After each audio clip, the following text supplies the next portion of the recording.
Hey, what's up guys, welcome back to my channel TechARK. In this video we are going to see what is stored cross-site scripting. In the previous video we have seen what is cross-site scripting and types of cross-site scripting and what is reflected cross-site scripting. If you have not watched that video, please go check it out before going forward. Now let us see what is cross-site scripting and especially the stored cross-site scripting. So here I have my VM running and I am using DVWA. You can check out my previous video to know how to set up this DVWA. So today we are going to see stored cross-site scripting. We have it here, stored cross-site scripting, XSS stored. Now in reflected cross-site scripting, what we have done is we have added some malicious code in the input field.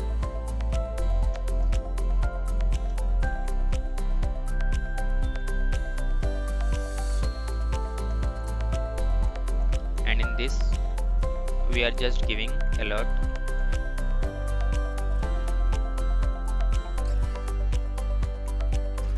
Vulnerable. Now when I click on sign guestbook, we can see we got this alert vulnerable similar to reflected cross-site scripting. But when I click on OK and if I reload this page, you can see I again got this alert box. As many times I will reload this, I will get this dialog box or alert box, and you can see we have multiple entries. If I reload this page once again,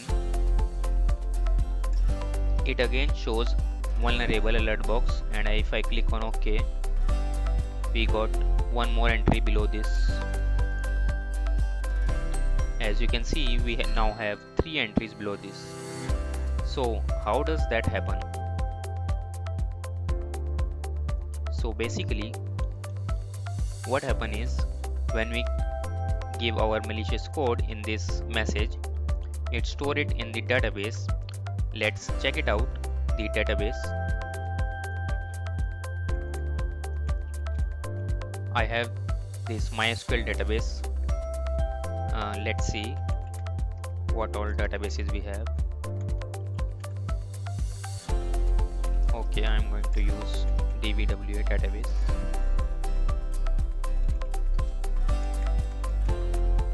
And in this database we have 2 tables, guestbook and users. So our this data must be stored in guestbook table. As we can see, sign guestbook.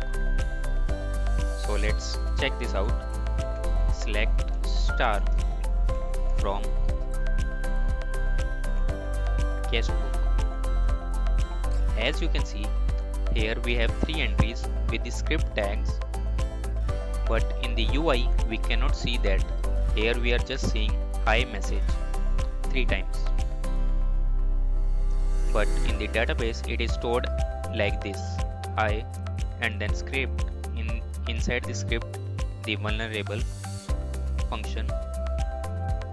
So this is how we are getting this alert box every time we reload this page. And even if someone else with someone other account or a new user log in and visit this page, he will also get this same alert box. So this is also a very dangerous attack, such as SQL injection attack, and it is really recommended to have some precautions from these kind of attacks. One more thing I would like to highlight, that here we have just given a basic alert function, so we got the alert. But what if an attacker gives some kind of malicious code, such as getting the cookie from the victim or getting its session or some sensitive information to his or her server. That could be really very dangerous for the user.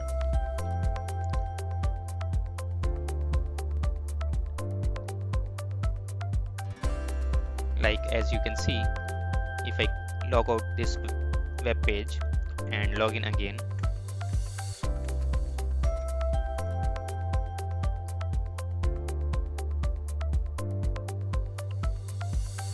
and here if I click on stored cross-site scripting, we again got that alert box. So that's why this is one of the most dangerous cross-site scripting attack.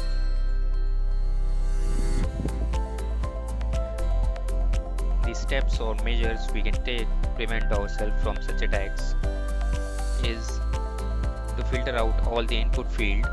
Whenever a user gives an input field, we should have some filtration, and we should have some encoding and encryption as well, which can prevent us from such attacks.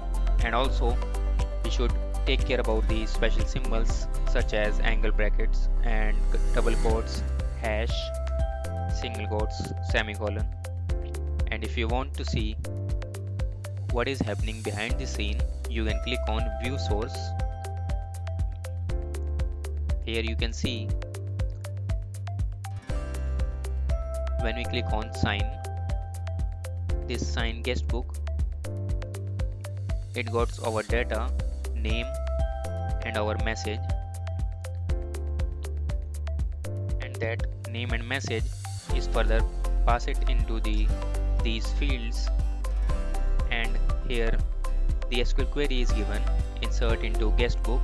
So they are just simply inserting the data without any validation and without any filtration. So it is highly recommended to have a validation of the data which we are getting from the input field. If you like this video, please do hit the like button, and if you have any query, you can mention it in the comment section.